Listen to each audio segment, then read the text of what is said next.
All right, what's up, fellas? This is the Pharmaverse Podcast, and today we're going to be ranking anabolic steroids. And I'm joined today with GunnerPharma and MattMolecule. So, Gunner, if you'll just introduce yourself first, and we'll introduce Matt. Yeah, I'm GunnerPharma. I make educational content on PEDs, lifestyle, stuff like that. And I'm on YouTube and TikTok, and I have a school community and do one-on-one coaching. So, yeah, that's me. What's up, guys? MattMolecule here. I'm on TikTok, Instagram, and I post a bunch of steroid content, bodybuilding content, all sorts of shit. Just my personal experience, anecdotes, and any science I can share that might be helpful to you guys. So, yeah, give me a peep if you're interested in any of that. Yeah, and I'm Biomaxxer, make content about PEDs, nootropics, pharmacology in general. And we pretty much all make very similar content. So if you like one of us, you'll probably like all of us. So we're going to get into some ranking anabolic steroids today. So Gunner's going to be kind of piloting the ship here and directing us about what we're going to be ranking. We're pretty much just going to rank steroids based on their main effects, their anabolism, androgenic effects, as well as their side effects and safety profile, and just talk about the use cases for them. And if they have, a lot of use cases and they're very effective compounds, they might be ranked higher. And if they just have very limited literature or very limited use cases, we might rank lower. Yeah, we'll basically just do it on like ROI in general. Like obviously Tren's gonna be like super anabolic or something like that, but just overall ROI on like health, side effect management, stuff like that. So we'll probably start off with like bioidentical testosterone first. And and I just want to say quickly, like we're not, most people when you're like, oh well, what do you think of XYZ steroid? Like we're not just going off our personal anecdotes here. We're not just, oh yeah, I love my test cycle, I love high test. Like no, like this is science based. Like we're going off of like the actual mechanisms, the studies and everything, and what we can analyze and interpret to say that this is going to give you the best outcomes in ROI, like Gunner said. Mm-hmm. Yeah, so I'm going to first off, and I think test should be put in S tier. I mean, it's the only one with bioidentical estrogen, and I mean, that's going to fulfill all of estrogen's needs, and it's going to be the base. I don't really believe in estrogen-based cycles. I don't think they're the best. I think you should have at least some type of testosterone base in there, and it's a bioidentical. It's going to probably emit the least amount of oxidative stress out of anything because it's bioidentical. And it's pretty predictable. We know its metabolites, we know its conversions. Aromatase, we have estrogen, we have 5-alpha reductase, and I think it's very easy to mitigate. And I know people don't like the high test cycles, and I do see a reason with that when you have a ton of renin-angiotensin-aldosterone system going out of control when you're doing like a gram above a test. But I really do think you can mitigate these things. And once again, it's literally the only one that has bioidentical estrogen, so it needs to be a base. So that's like why I would give it an S tier. But I mean, you guys can give your reasons too. Yeah, so I can definitely see like the bioidentical argument. One thing that I pointed out is I think there's a little bit of naturalistic fallacy in there in saying because it's bioidentical that it's better. Obviously, bioidentical estrogen is important. I think Nandrolone, I might be wrong on this, but I think Nandrolone does also aromatize. Yeah, it aromatizes at about 1/5 of testosterone. Yeah, just a lower like 20% that of testosterone. But nonetheless, there's obviously a lot of merit to the fact that testosterone is going to be the most studied. It's prescribed as TRT, and that's a very common prescription in the US. So it has, anecdotally just so much safety data and predictability compared to everything else. But does that mean that mechanistically it's better? Then I would not advocate for using estrogen base either. I think that when you inject estrogen as like estrogen valerian, cypionate, whatever, it's not distributing into tissues in the same way as it would if it was being aromatized, because obviously concentration of aromatase varies from tissue to tissue. So I think anyone, and this is not very common, but people who do like estrogen based cycles, it's just completely stupid. Like, will you probably fulfill 80% of the benefits of estrogen in the body? Yeah, but it's there's going to be some definitely some lack of overlap there where you're just kind of missing out on some functions, and it's just a little bit too experimental. So I think obviously you need to test base. Obviously it's going to be the most studied, predictable, safest thing on here. Maybe not the safest if you're running super high amounts of it, but yeah, I would say put it in S tier as well, just because of how much data we have on it, and it's just like the staple, the kind of like the root of everything. Yeah, I'd agree. I mean, I just think you couldn't possibly put a steroid higher than testosterone, like in a ranking, because it's it's the most predictable, and that there are plenty of people that get really good results from just running testosterone really high. And yeah, I mean, obviously, there you could definitely make the case for, oh well, if you're gonna have to run an AI anyway on testosterone, it'd be better to throw in another compound in there and get more anabolism, maybe dry and get drier, effect profile. But I mean, that still doesn't discount the fact that testosterone is like the main base hormone, the main driver of running, any type of steroid cycle. So yeah, I'd pretty much completely agree. But I do think Matt made a good point about the whole, like, yeah, bioidentical could mean that it's very predictable, but it doesn't necessarily give it merit on its face just because it's mimicking a natural hormone. Like Exactly. if a synthetic steroid is very predictable as well, we have a lot of safety data behind it. I don't think that inherently makes it worse just because it's not synthesized naturally, and especially with steroids like Nandrolone that are a lot closer to physiological hormones, and that's why there's even TRT clinics that prescribe Nandrolone, which I think is crazy. But there we have a lot of safety data behind Nandrolone too, but it's neurotoxic, So I think, and then same thing with like GH, for example, like it's bioidentical, but it can give you diabetes. So I think there's something to be said about just because something is synthetic doesn't necessarily mean it's bad. Yeah, no, I wasn't making that yeah. exact point that like just because it's synthetic, because I'm gonna run synthetic compounds, but I was just saying that on overall like health perspective that we know there's studies, we have men given 600 milligrams of testosterone and their results were like not that measurable in their health when a lot of the other androgens, and if you're talking about ROI, like we have data on this and done at super physiological dosages, and a lot of the side effects went down to baseline when they discontinued and stuff like the heart growth. So I just think like on a pure ROI standpoint, and also that, I mean, it has to be the base for everything. Like I'm just going to give it an S for that reason. And like, yeah, obviously is stuff that's better, that's unnatural. Like obviously like Tren and stuff is going to be more anabolic, but just on a like pure ROI for health, I do think test is going to be the least like deleterious to your actual health regarding, because it is bioidentical. Your body knows how to handle it in some aspect. Yeah, I wouldn't say it's the highest ROI steroid in existence, but I would say just purely on the basis of like, what from a practical perspective, most people would be, best off using. It's going to be test, and it's going to be whatever it's going to start with, and it's always going to have a place in any cycle. So it just would have to be S tier.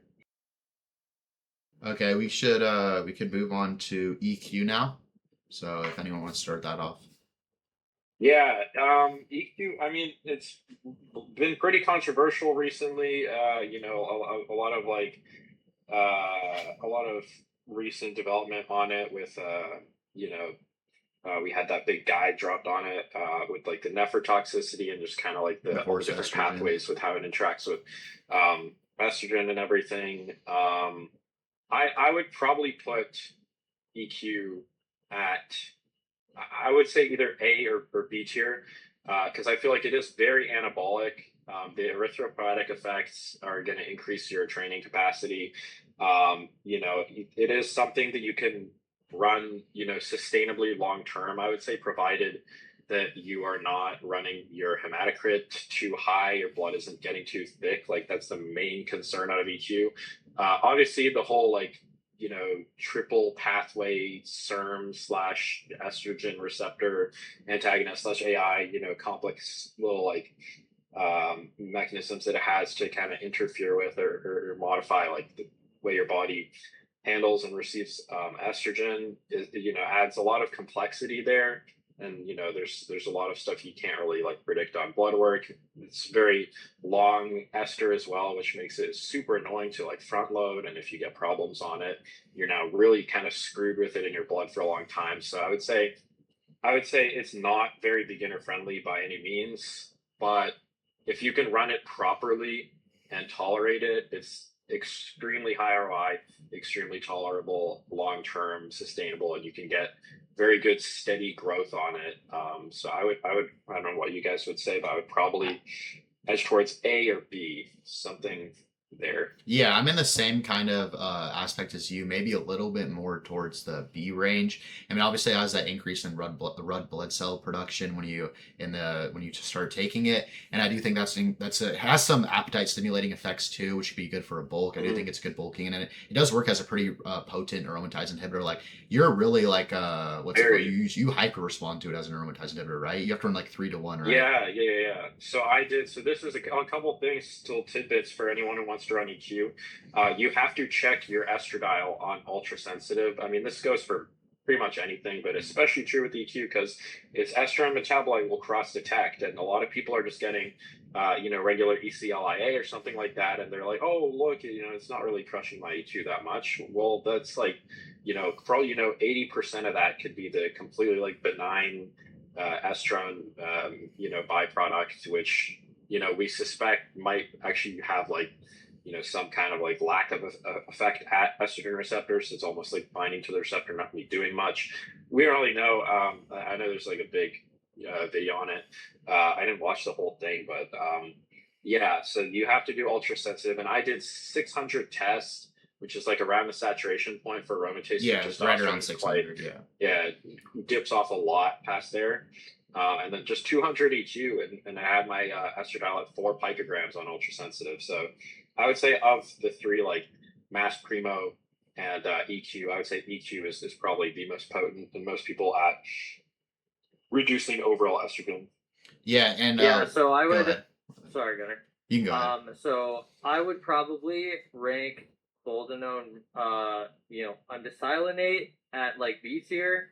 But I think if you're running boldenone cypionate, you might even be able to bump it up to A tier, simply because it's not going to be, that kind of compound where you have to take forever to, feel the effects, and then also you're not stuck with it in your system for a long time because it's matching the ester length of your testosterone and your other main compounds. Exactly. So I think boldenone cypionate's a bit underrated. And obviously there's, I watched Molecular's video on this, dove into the research on the nephrotoxicity and the blood thickening effects. And I do think there are a lot of ancillary targets that are a bit underrated, like SS31 for the nephrotoxicity. Yeah. That Gunner and I have talked pretty in depth about SS31's ability to rescue fibrotic kidney tissue. So there was a study in rats where they had an acute kidney injury in ischemia, and a month later, after the kidneys had been just demolished, SS31 was able to rescue the diseased tissue and repair the mitochondria and the kidneys. And steroids in general, which definitely you could make a very hard case for boldenone, are toxic directly to the kidneys through binding AR, damaging proteins, and also causing mitochondrial dysfunction. So I think SS31 is a really good agent for that. I think pentoxiflone and other PDE inhibitors, vascular enhancers would be really good for that. And then obviously, empagliflozin and other just diuretics that are able to take some of the stress off the kidneys. So your thiazides, your Clarinone, MR blockers, Finerenone, whichever works best. Yeah, men have literally like a 2 times fold increase in chronic kidney disease from more androgens over their lifetime. So imagine if you're an enhanced person, which has quadruple the amount of androgens. You're kind of almost speed running chronic kidney disease. And I think like SS31 being able to literally reverse fibrosis in the kidneys is just absolutely insane. And I think it's candidate EQ specifically. I mean, the studies are a little bit flawed, some of the case studies, I think, to some degree. And I don't think but it seems to have some targeted effects of being pretty negative to the kidneys. But I do think you can mitigate that in empagliflozin, SS31 specifically too. And for that reason, I'd probably give it a B. But just overall, just on androgens, you need to be protecting your kidneys. And I think it's one of the most overlooked things that people aren't mitigating enough. Yeah, dude, just like adult human neurogenesis, adult human nephrogenesis is pretty much a huge contentious topic. There's very little data to support that you can regenerate kidney tissue in the same way that you could your liver, for example. You can quite easily reverse liver toxicity unless you're at full stage hepatic fulminant failure.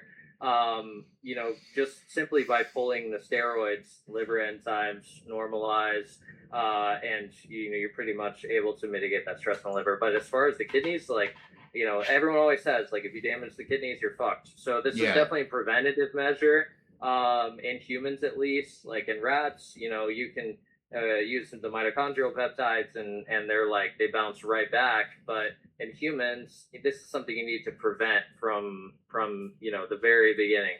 So I do think SS31, very good compounds, as well as mitoconic acid. Other cardiolipin binding agents are out there that are even possibly more powerful than SS31. It's worth looking into those targets. I think that's a primary ancillary for boldenone. And then, regarding like the E2 lowering effects, it's probably going to be the most brutal with boldenone, because it has multiple different mechanisms that's lowering E2. The 1-ADD, it out competing your testosterone at aromatase, and so it's definitely not beginner friendly. But I do think running a cypionate ester would make it possibly a bit more easy to run. No, I totally agree with that. I think that I like the argument cypionate could potentially go in an A tier, because that's just a huge obstacle with running EQ is the front loading and everything. Mm-hmm. Yeah, 100%. So, B to A, depending on which ester, I would say. Yeah, I think I would overall give it I would say a B. I would say a B overall. Would you guys agree on that? Yeah, and I will overall, I do think it's more anabolic than Primo or Mast. So of those like three, I know EQ is not a DHT derivative, but of those three kind of like estrogen control, esterified injectable steroids, I think EQ is the most anabolic of the three. So that's why I'm pretty like favorited towards it, I would say. Okay. And next, we want to go. Oh, and another one last thing on EQ that I like, not like just comparing it again to Primo and Mast, which we'll get into. EQ has like very low affinity for SHBG, so and it's not like particularly androgenic in the scalp or skin. So yeah, it's very hair safe compared to.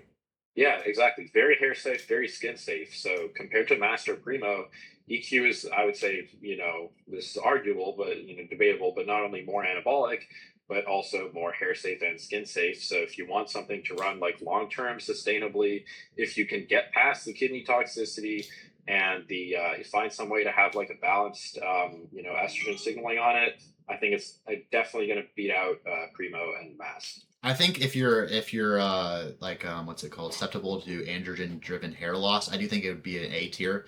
And then obviously we have because the 5-alpha reduces into DHB, but it's at such a low amount, it doesn't really matter. It's like 2 to 5%, which is pretty negligible in amount of actual DHB you get. But I do think if you're like you get hair loss pretty commonly, I do think it moves up to A tier overall. And maybe I don't know I think like if we had to give a percentage, I feel like Primo might beat it out a little bit on anabolism, or just is that your anecdotal report, or like you just think EQ is a little bit more anabolic overall?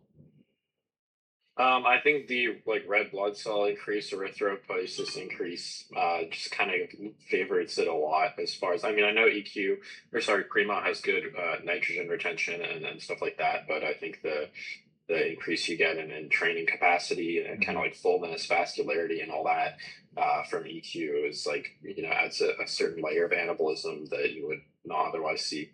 Yeah, it gives you a lot more exercise capacity to some degree too, which is a good benefit, and it's going to help with muscle growth too. But should we just move on to Primo next? Yeah, I think I'm going to go between SRA for Primo, honestly, because it's pretty targeted, pretty tissue selective regarding and how much it actually tanks your LDL and raises your LDL, and also does work as an AI, not as potent as EQ. This is pretty like there's a study with fungi and what aromatase inhibitors that the metabolites became, and there's atenosine, which is a suicidal aromatase inhibitor, which it breathes off, which I think would be in humans too, but I mean, I can't tell you. But we actually, we don't even know, so I'm just guessing that's most likely what it is. But I do think it's very tissue selective. It has some slight, it doesn't have really that much of a binding affinity to the mineralocorticoid receptor, so you look decently dry on it. That's why it's kind of known as like a cutting roid in some aspect. So I do think it has some really good properties. Like once again, lowers glucocorticoids too. Yeah. It does have some inhibition of glucocorticoid too. So I do think it has some really good properties, and just overall safeness. I do think it's a pretty safe compound just on how selective it is. And I mean, it kind of just goes right to the AR, like it doesn't really affect too many other things while also working as an aromatase inhibitor. So that's why I'm going to give it between an A or S. But I mean, you guys can see if you can like put me to S or A. I mean, they gave 1.2 grams of Primo to women, and it was well tolerated. Yeah, they gave Primo to babies. They gave Primo to babies. What'd you say? They gave Primo to babies. Babies? Yeah, I swear. They gave oral Primo to babies. Anemia or? Yeah. I think for edemia. I can't remember, this was a while ago, but I think it was like decently high dose too. Oh, I'm not aware of that. Yeah, I've seen there's also some like sheep studies where they stimulated the muscle with electroshock to try and see if Primo was anabolic. I mean, it is a little bit debatable how anabolic it is.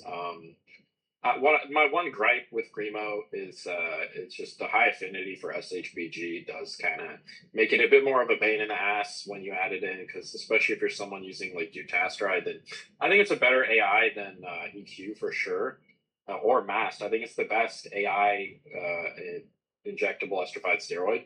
But the SHBG crashing does add an added layer of complexity, because then now you're you have the aromatase inhibition, or we'll just call it that. Like obviously the mechanism isn't completely confirmed, but we'll just call it that. And then you are throwing in nuking of SHBG, so you're just raising free T and giving it more pathway to go ahead and 5-alpha reduce to DHT. So I think that mechanism is why a lot of people see hair loss and acne on Primo. So that is a little bit annoying if that's something you're prone to. Other than that, I think it's extremely clean, extremely benign on blood work. In most people, like it does mess with the LDL a little bit in some people I've seen. But overall, like probably one of the healthiest compounds you can run. I would probably lean towards A tier, and I would put it in S if it wasn't for the SHBG kind of thing. But yeah. Yeah, I'd agree. Are we gonna include price? Yeah. If Primo wasn't like $100 a vial, then it would be S, but it's so expensive. From China. Yeah, no, more. Yeah, it's more than 100. No, like literally more than 100. Yeah, so it's like literally, for. If you want to run high doses, yeah.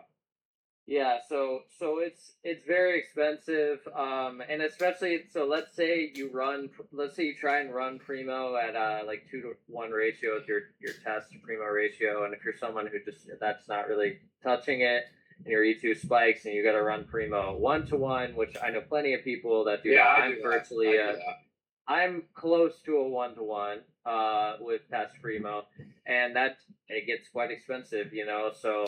If that's something but then you could also factor in like, we're talking about boldenone and you're buying like 50 different ancillaries for your that's true. That's true. It's like, then what is even more expensive? Less ancillary demand for sure.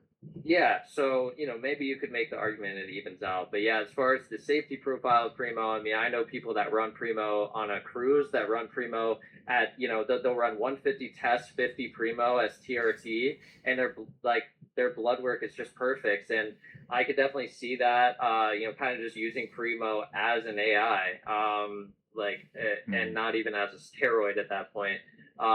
So yeah, I'd say Primo just pretty easy A tier. It's definitely not that anabolic, but it is decently dry. It does, scalp some people. Like the hair loss can be pretty brutal with Primo. But it's just like we have a lot of safety data in extremely high doses in the clinical literature. So Primo, definitely a good compound. Yeah, and it seems to be something that people can tolerate year round. If you can tolerate Primo, it's not ripping hair off your head or causing you to break out like hell, then most people seem to be able to run it year round. Yeah. Yeah, for I think sure. it's just a good like overall compound, good overall secondary. You know what I mean? I mean, yeah. Once again, like I mean, if you factor in all the other health support you're gonna have for Equipoise, then maybe Primo really isn't that expensive. But I mean, it fully depends on your goals. But I do think Primo is probably like high A tier. I would give it. So we all agree on A Yeah, tier. high A tier. I agree Yeah, with that. high Yeah. tier. Okay. Mhm. So we'll go into mass next, and Biomax. You want to start this one? Sure, yeah, I think Masteron is one of those compounds that also have very good safety data. It's obviously got years of clinical literature for breast cancer research. Decently well tolerated across the board. Does make people piss a lot. It's very dry. Does definitely demolish SHBG. Causes a lot of hair loss. Like people would Yeah. basically say it's between Masteron and fucking DHT enanthate for the hair loss battle. Even though Masteron's not that androgenic, it seems to be just mainly driven SHBG. by SHBG. Yeah. So if you're on So the dutasteride, higher test you're running it with, the worse you're going to be. yeah, exactly. So you'd have to be basically on dutasteride period plus topical antiandrogens if you want to mitigate that if you're prone to it. But yeah, so we don't know how anabolic Masteron is at all. There's Wait, it as far as actually. I know, Can I there's interject? no. Can I interject real quick? Sure, I was sure, looking at a yeah. study and it almost like it might literally be like non-anabolic almost to some extent or very very low affinity because most anabolic effects I'm guessing are just coming from the lowered SHBG.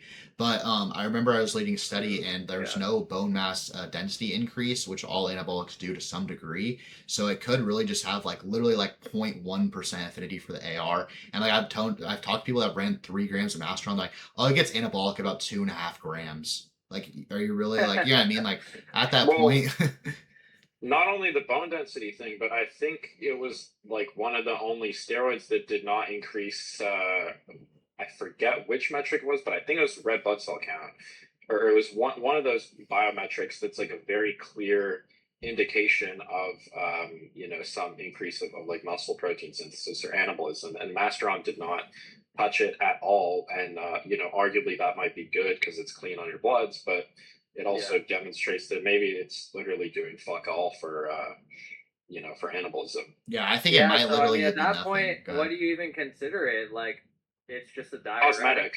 Cosmetic, Yeah, yeah, and it's strictly it, cosmetic. I mean, you could probably get away with using like just an actual diuretic and saving yourself the fucking hair and skin Or destruction. Proviron, or use Proviron lower Or SHBG. Proviron, yeah. Although that would nuke your SHBG too. Well, yeah, but then if you want to nuke your SHBG, then yeah, just use I Proviron. mean, my personal opinion, I'm giving like mass like maybe like a C tier, like pretty low because I do think it's worth it if you're a bodybuilder. Like there is that cross inhibition of the middle receptor, so you're gonna look like insanely dry. But then overall, like ROI, like I mean, we're not going on stage, you know what I mean? Like, and also doesn't seem to like the effect that it doesn't like. This is not mechanistically in data, but I'm just hypothesizing that it doesn't let estrogen work through beta and alpha receptors. So that's why it was used in breast cancer. So I mean, and that's also why a lot of people look like they're literally 15 years old running Masteron because there's zero collagen synthesis going on because both of those receptors are blocked to a high infinity, and it also balds you for some like small cosmetic effect. Like once again, like Yeah. I don't think it's horrible, but if you're not in a bodybuilding competition, it's gonna be like a net negative because you're gonna look 15 years older. And like I mean, if we just like Todd Lee, for example, he loves Masteron and like he's literally balding. Like every single vid, Yeah. there's more hair gone. Yeah, no, and I definitely agree. Like, I would say, I mean, it's not high. I would say like C or D. Mm. I mean, there's very, and I would just preface that with like, there's very few contexts where I would actually justify running Masteron and where I'd say like, there's not a better option to use, and like maybe it might make sense to run it to counter 19 nor Dino. Because of the like prolactin, progestin, anti-estrogen stuff, like maybe, and obviously it was used for breast cancer therapy, so it could be a viable use case for that. Maybe a little bit to dry out, like at the end of a cut, perhaps, but like it's clearly there's no good evidence that it's a anabolic muscle builder, and it seems to be like the only thing there's evidence for is as a cosmetic, and that's like anecdotal. Also, it does seem to pretty across the board nuke people's HDL, which is not like that terrible, but obviously not ideal. So yeah, I would say like freaking like C or D, honestly. I think if you're not a bodybuilder, I'd give it D tier, but if you are a bodybuilder, probably like high B-ish. But like for a normal person, I'd probably give it probably D, maybe low C, honestly. Yeah, I'd put it like right in like low C, because I think there is some context where Masteron can be used. And just to put this out there, if you are a fucking enhanced person and you run Masteron and you like Masteron and you got good gains from it, whatever, that's great. Like, yeah, fantastic. You know what I mean? You can run Masteron and you can be kind of the exception to the rule where the compound gives you really great effects. But I think for most people, like if you're designing a steroid cycle, like probably should save Masteron for where you really are trying to dry out and have a really crazy cosmetic look.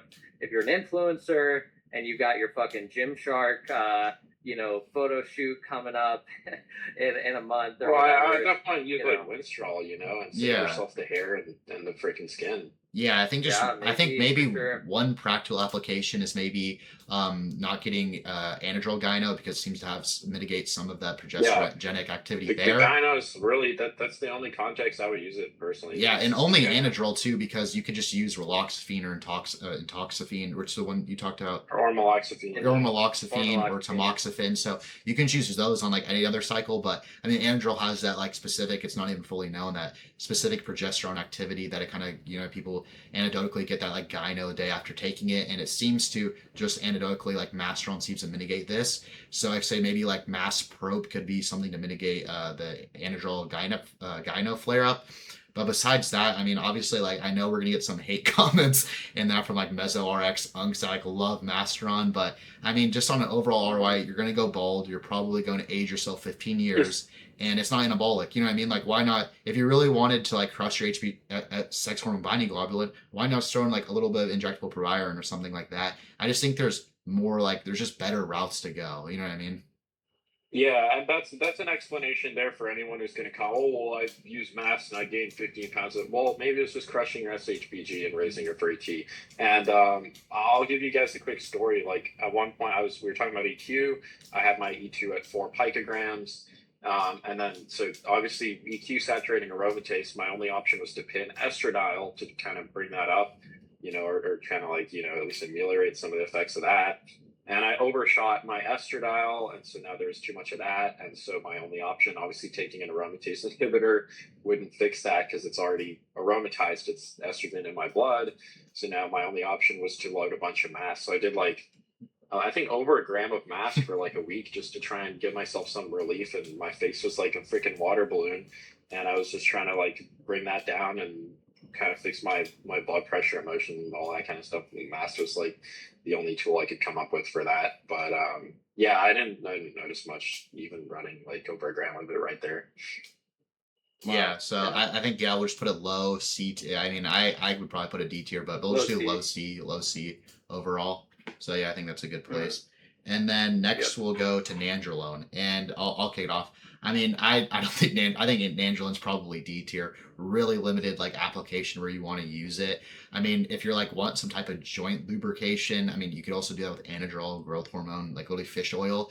I think there's better ways to go about that.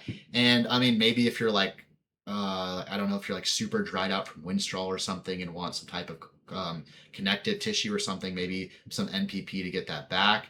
But I mean, like why? I mean, if people didn't know, Nandrolone is a bioidentical hormone in very, very trace amounts, very, very low amounts, but it also catalyzes the aromatase enzyme. And so you're going to aromatize at like literally more than double the rate. So like it's just another thing to mitigate. And then like it's a 19 North, so you have that glutamate and excitotoxicity, why it not being that anabolic and making you look like a water balloon. And it seems to have some affinity for the progesterone receptors in breast tissue too. So like it's just a lot of things to mitigate for something that's like really not that good. So I mean, I would give it a D tier because like it's just wet too. Like why would you use it? I just really don't see any practical application for it overall. And then people run like 2 grams of Nandrolone. Well, you could run it instead of test is the thing. Yeah, I mean, if you're like super hyper responder run for the it, hair loss from DHT, then I do see that stuff probably applicable. But like even then, like I mean, what is really like what percent of people is that actually an effect where like 200 tests is balding them? That's really low amount. Well, you know what I mean? a lot of, I mean, I've heard of a lot of people that run the Nandrolone only or Nandrolone based cycles. Like more I've seen really good results on it. Yeah, Not personally, but in other people. Yeah. So I mean, it's definitely anabolic, but maybe Matt could tell us more about this. But I've always heard a lot of people say that Nandrolone is more neurotoxic than Tren, for the same androgenic load, essentially. So if you were to equalize the androgenic load between Nandrolone and Tren, Nandrolone would actually win out on its neurotoxicity. I don't know. I mean, I would say they're both pretty similar mechanistically as far as the neurotoxicity. There's definitely a case to be made that Tren is a bit more neurotoxic. I mean, there's not much you could point to say Nandrolone, like, look, Nandrolone does this and Tren doesn't do that as far as neurotoxicity mechanisms. So I'd say it probably beats out Tren a little bit on the neurotoxicity, but then I would also say that from a practical perspective, the anecdotes that people report on Tren as far as how they feel, very high confidence, aggressive, good, like drive, that kind of stuff, maybe a little bit manic and bad sleep and stuff like that, which is not good as well. But on Nandrolone, there's a lot of anecdotes of people just saying that they become sexually dysfunctional and kind of just like, mental effects that you would not want at all that aren't really reported as much on Tren. So that kind of turns me away from it a little bit, but that could very well be just due to poor like management of E2 or something. I personally, I'm not going to jump on the Nandrolone hate kind of train. I think it has some good, some people seem to really like it. It's definitely seems to be pretty anabolic. It could be arguably like a better, an ideal 19 orthoron on a bulk. You could do a dose of it that kind of gets you replacement E2, which would then give you also more anabolic signaling than the equivalent testosterone dose needed to replace that amount of E2 because it's aromatizing at 20% the rate of testosterone. So you're reaping a lot more anabolic signaling, a lot less androgenic signaling, and the same amount of estrogen than as if you were doing testosterone. And that enables you, assuming you're doing an Nandrolone only cycle, to add in something that might crash your SHBG without having to worry about the consequences of that because it's just going to convert into dihydronandrolone in the 5-alpha reductase enzyme, which is not going to do anything to your skin or hair. So I don't think it's crap, honestly. I've never ran it, but I would probably argue for we can put it wherever, but I don't like to rate things I haven't ran, but I would probably say, between B, C, something like that. I think Tren obviously is more anabolic for probably the same neurotoxicity. So that's an argument that it's like, oh, why not just run Tren? And yeah, that does make sense. So that's a good counter argument there. But it definitely has some use cases. A lot of people really like it. A lot of people get good results on it. It's definitely anabolic. It is bioidentical. Not that really has any merit, but yeah, I would probably say C or B. Yeah, I don't really have much to add, so I'm just gonna say C. Yeah, I think Nandrolone's just not an attractive target for me of something to really dive into yet, because I just haven't found a context in which I find it particularly that interesting, other than just learning about steroids in general. So I just chuck it and see, and just say when I find something more interesting about Nandrolone or context in which it should be used rather than MENT or Tren, I would just say, maybe I'd bump it up higher or lower or whatever. But yeah, well, there you go. Then, that's the other thing, I guess. Why not just run MENT then? Yeah, no, I think MENT would just be better in a bulk. Yeah. You know what I mean?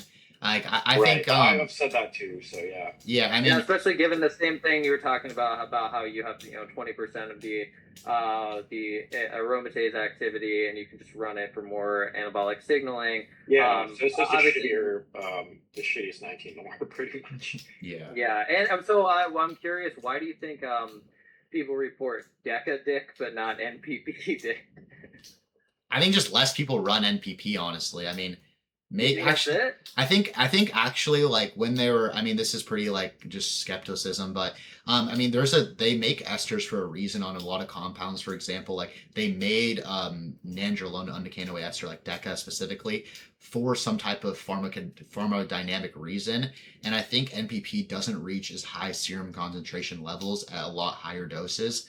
So I could just be because people are reaching higher steady state current concentration levels. But I mean, that's just like skepticizing. But I mean, I do think there's a reason it's in DECA itself. You know what I mean? That's why it's prescribed. Yeah, I do think that is a contentious topic about the serum concentration achieved from NPP. Because I remember I was watching Todd Lee, Molecular, and a few others on their podcast talking about they got into like an argument. Todd Lee got angry, like he got really mad. Like, Doesn't surprise me.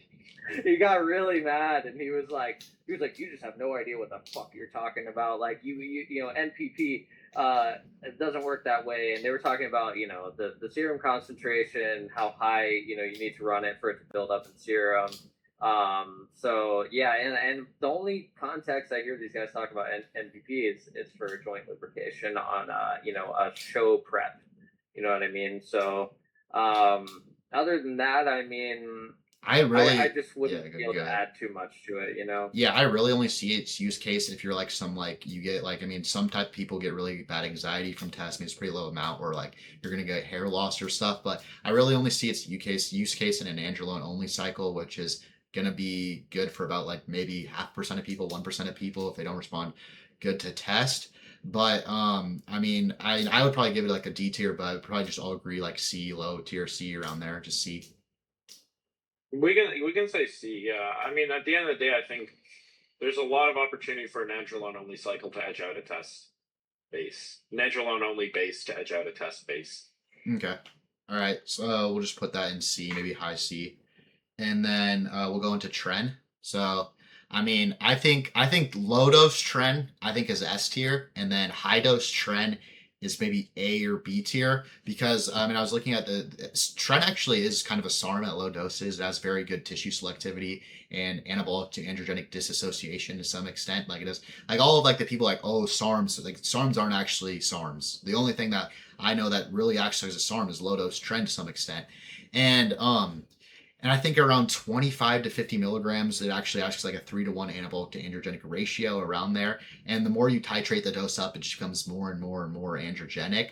So I do think more problematic. Yeah, and there's just more progesterone activity. So I think low dose Tren's super. And it also has like full glucocorticoid receptor inhibition at about like 10 milligrams. So I mean, why would you run more and more Tren? Obviously, it is super anabolic. That's exactly it. You're not getting any more of a lot of its benefits. Yeah, like that's what I'm saying. The ROI, like I think really probably like 100 milligrams a week is the max you should take Tren to. And I think like probably 25 to 75 milligrams of Tren is 100% S tier, because getting that full glucocorticoid receptor inhibition is just so insane for not being catabolic in a calorie deficit. In a deficit, yeah. Yeah, it's just totally such a good thing. And like nothing like Anavar is, which has glucocorticoid inhibition, but not to any of the same degree of literally fully inhibiting it like Tren does. So I do think it has some merit there. And then obviously you kind of do feel like enlightened and like a, you know what I mean, like I'm the man too. So I mean, but it is very neurotoxic too. So I mean, it can cause neuronal apoptosis. So I mean, but I do think that's in way higher dosages too. But I think, I mean, low dose Tren, I'm gonna have to give like A or S honestly. Overall, just on ROI, if you understand how to mitigate with things like cerebrolysine, memantine, like I do think you can mitigate most of the side effects while getting most of the benefits at low dose Tren. So I would have to put it in A, just for the simple fact that you are taking something very toxic. So regarding its effects on blood work, all I've really seen is that it crashes your HDL, and it's not going to be as bad as Anavar in that regard, but it will crash your HDL. Other than that, it doesn't really do much else to your blood work. It can raise, you know, some kidney markers like cystatin C, perhaps, although I haven't really seen that personally. But and then of course the neurotoxicity is just a black box of that we could. I mean, we don't need to talk about it for 6 hours straight, so we'll just leave that aside. But Tren for its unique effects profile, for the fact that no other steroid can replicate its effects and the look that it gives you. The extreme anabolism combined with it being mostly dry, extreme vascularity, fullness, the glucocorticoid suppression, so you could really go deep into a cut with no catabolism. So there's just so many positives to Tren, and the negatives are only from its safety profile, not from its effect profile and the physique and the strength and everything like that. Whereas when we were talking about like Masteron, the negatives were all from its effect profile and how little the anabolism was in it, things like that. So that's why I think you'd have to justify putting Tren at like high A tier. you put Tren at like high A tier. Sputter delivery. But yeah, that's what I'd say. And personally, anecdotally, I loved Tren. I thought Tren was like it was like life changing in what it did for me. I mean, just with the physique transformation, the mental drive. I mean, fuck. I seriously have told so many people that Tren like allowed me to fucking quintuple my income because of just how. No, I completely agree. I mean, people talked about the neurotoxicity, but I mean, I see a lot of people. I wouldn't say a lot of people, but just like you meet someone and they you can just kind of tell that they don't really have the confidence to like say what they're feeling, what they're thinking. They kind of just act a little bit like masculine kind of thing, like. And I just think to myself, with a lot of these people, like, and it sounds ridiculous, it sounds stupid, but it's like, how much good would just one like Tren cycle do for just really opening their? It's almost like a freaking psychedelic in that sense, because it just opens your mind to like being a little bit more confident, saying what you actually feel, and not really caring as much about how it's going to affect other people, which is a good thing. And it's gonna I think it's gonna benefit your motivation as far as like money making, business, all that kind of stuff. So neurotoxicity, mechanistically, yeah, it's there, but like from a tangible perspective, I think it's making you into a person that's going to like reap better outcomes in a lot of ways, provided using it properly. I agree with the low dose versus high dose thing. Like, I think high dose Tren is just much lower ROI. Like, you should just use a different anabolic driver for past like a certain extent. Like, a Tren's best use is, and then you get all these mental effects at the low dose too. So it's not like you need to drive it high for. I think at higher doses you're getting cognitive impairment from a tangible perspective too. Just brain fog, horrible sleep kind of thing. So you get all the good and very little of the bad at these low doses. So I would say, A or S tier. I could go with either of them. I mean, you guys can decide between. I think I would A honestly say S. Oh, really? S? Or were you going to say A? I think it's so unique. Yeah, I think 20 to like 25 to 75 milligrams of Tren, I think, is S tier in my opinion. But then I think anything over that, I have to agree with that. I think it's so unique in what it gives you. And also, I will say, like, there's been such a like hijacking of the word Tren on social media from people.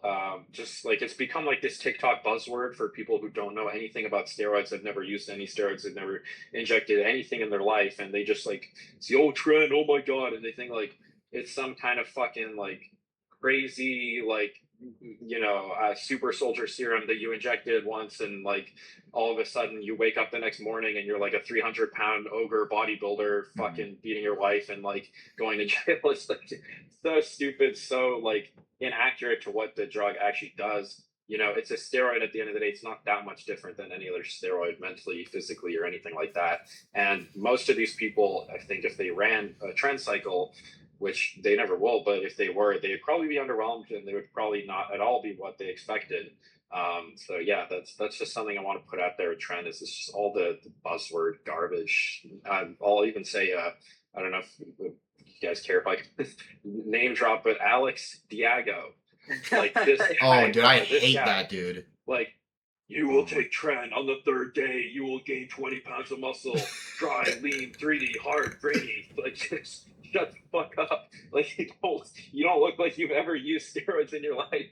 You have no idea what you're talking about. Everything you say No. is anecdotal garbage. All that like reaction channel like slop, dude, it's such a low effort amount of content because you literally just sucking off of other people, and you can criticize ChatGPT script. Yeah, you literally can criticize anyone, obviously. Like, dude, like, oh my god, another dude, Greg Doucette, please get a, he's literally like such a grifter promoting his testosterone.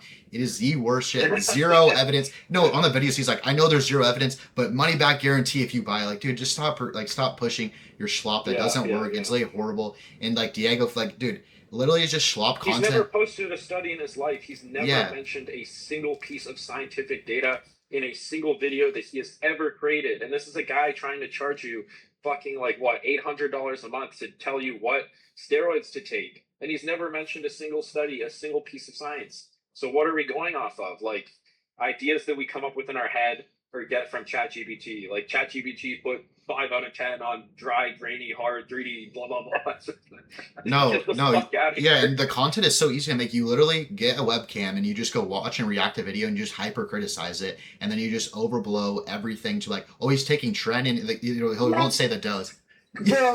Yeah, no, say the guy's taking like 30 Tren of like he should be 300 pounds lean, and you just over hyper criticize everything because you can criticize anyone to some extent if you just go super in detail. That's what Greg Doucette does too. They hyper criticize everyone and just try to get views out of it because it's literally just idiots watching their content that have zero understanding, and they're like, oh, he takes Tren, he must be 400 pounds lean. They don't understand dose dependence. They don't, any of that, none of that has reasoning to them. And they're just making slop content that takes 5 minutes to sit down at a computer and just react to a video and just give overblown expressions about stuff. It's literally just like, they literally just go like, oh my God. And then they just, you know what I mean? Like it takes, the amount of like information or reports and stuff you have to go through to actually like talk on a podcast like this, how many hours that takes to fluently talk about like studies off the top of your head. Yeah, no, like I've literally been like, researching shit for like 2.5, 3 years, like sitting in my room researching stuff. Like Diego literally goes and sits on a screen for 10 minutes a day and he gets 100,000 views. You know what I mean? Like the amount of low effort, like slop content, he's like hurting people too. It's hurting people. Yeah. I mean, because it creates all these stupid stereotypes and rhetoric that's not accurate. And it's just grifting. It's just grifting at its finest. Yeah, Greg Doucette with the testosterone, like I can't just like straight grifting, and you like if you go into his like YouTube videos in the bio, it's literally 400 links to purchase products, and he brings zero, like, you know what I mean, he just doesn't bring any information to the table. Like obviously I do think that you should charge people for coaching if you're educated in the sport or have some like type of thing for information, but you gotta bring stuff to improve people's lives, not just grift. You know what I mean? Like it's literally just straight grifting. Yeah.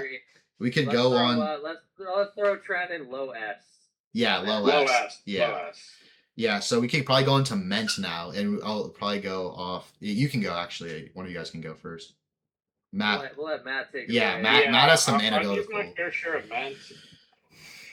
I would say it's between A and, honestly, between A and S. Like a couple things off the rip, it's definitely the least neurotoxic of the 319 nors anecdotally and just based on the research, and it's not like it's been researched that much as far as its mental effects. So obviously you could say like lack of evidence is not evidence of lack kind of thing, but from what we can see anecdotally, people are not getting any sexual dysfunction on it. In fact, quite the opposite. Mood, confidence, all that stuff is good. It doesn't really seem to fuck with people's sleep, nowhere near to the same extent as Tren. And you can point to some science on that too, which is the actual binding affinities to the progesterone receptor, which is one of the pathways, the unique pathways that 19 nors exhibit neurotoxicity, and MENT has one of the lower binding affinities to the progesterone receptor. No, it has higher. That's higher. That's higher. Oh, does it? Yeah. So progesterone obviously has 100% binding affinity for the progesterone receptor. Tren has around 70 to 90, and then MENT has 200. And 90%, around 300% almost to binding the progesterone receptor. But I do think it's like overall a very good anabolic regarding, because it is studied in humans too, where Tren, I mean, like we have Primobolan in France. I'm reading, I've always read, I might be wrong here, but I've always read from a Wikipedia chart that it's 50 to 75 binding affinity, and then Tren is 74 to 79 or something like that. But maybe that's not accurate. But No, I'm pretty sure um, if I'm correct too that it got debunked. It also has. I mean, also anecdotally, it does give gyno to a higher extent. I mean, I know yeah, you had that a is different true. experience yourself, but Yeah, no, but my anomaly experience. I'm not going to sit here and say that yeah, that's no, going to yeah, be yeah. like the, oh, well, it doesn't cause gyno. No, obviously, like, did most people cause gyno? I think a lot of people don't run MENT properly. And the doses, this is what I was going to talk about. Like, the doses that people use for MENT, if you think about it, are absurd, because they've done studies on MENT replacement, just as a hormone replacement for men slash like birth control. And the dose that they found was like equivalent to testosterone replacement as far as like anabolism slash, It was really low, anabolic right? androgenic signaling. Yeah, it was It was like in the 3 milligrams. micrograms. It was in the micrograms. No, I it thought was it in was the like three micrograms. Yeah, I milligrams. Damn. believe it was like 500 micrograms or something like that. And most people running MENT, and that was per day. So because that's MENT acetate. Oh, so yeah, So they were three doing per day milligrams. Yeah, injections. three But milligrams a that week. being said, like most people running MENT, and the most common form is definitely acetate. So you're doing daily injections. So most people running it are doing, bare minimum, like 5 milligrams MENT days per day. So that's literally 10 times the supposed replacement. So it's extremely anabolic milligram per milligram, probably one of the most anabolic steroids milligram per milligram. So there's something to be said about that, about saturating your androgen receptors with the most potent ligand that they can get for facilitating that anabolism, and also it's going to be one of those things where I would say people always complain MENT, water, gyno, estrogen, blah blah blah. The amount of anabolism you get out of MENT for a dose necessary to like replace estrogenic signaling would be significantly more than with testosterone. And some people might argue that it can't like sufficiently replace estrogenic signaling, and that's like up for debate. I know there was like some study where it didn't like increase bone density to the same extent, or it like lowered bone density versus TRT. So there might be some Yeah, I question mean, of whether just the methyl estradiol can't fulfill it does fulfill most functions, yeah, but it can't fulfill every single function as bioidentical no, estrogen does. exactly. Yeah, so it's whether you're running it with test or not. And so I think personally I've always ran it with a little bit of test just to get the just I always feel that you need some amount of. I've never ran a no test cycle, but most people I think run it without tests. They're running really high amounts of it.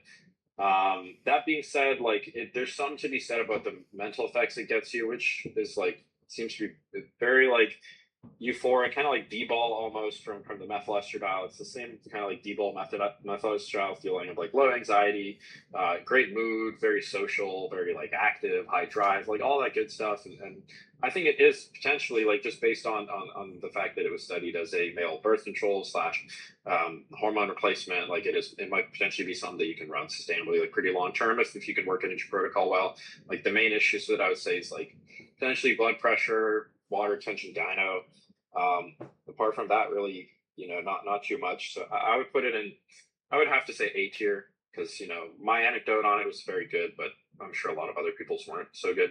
So I'd probably put it in A tier. And I think the fact that it has zero affinity for SHBG Hmm. practically is like really, that's really good. Yeah, I And no, think it doesn't 5-alpha reduce. yeah, I think A tier. Yeah, we have that hair. It has hair safe to some extent, but I think To it's just some extent, yeah. yeah. I mean, it does. I just think it's overall like it could be a good replacement in a bulk for Tren, and I think it's better than Nandrolone. Probably the best like 19 or in a bulk, I would say. In a bulk, yeah. Yeah, yeah, and I mean, you just have to make sure you're lowering your prolactin to some degree with a D2 receptor agonist or something like that because the progesterone binding is pretty high. So I would just say you gotta watch out for gyno, have some raloxifene on hand, something like that. Have some, D2 receptor agonists for lower prolactin. So I just have that be mitigated. Have P5P. Just make sure. I mean, once again, like Matt said, like anecdotally, he didn't get any gyno, but that's not going to help for everyone. But it is like some type of anecdotal report that it didn't affect him to a super high degree.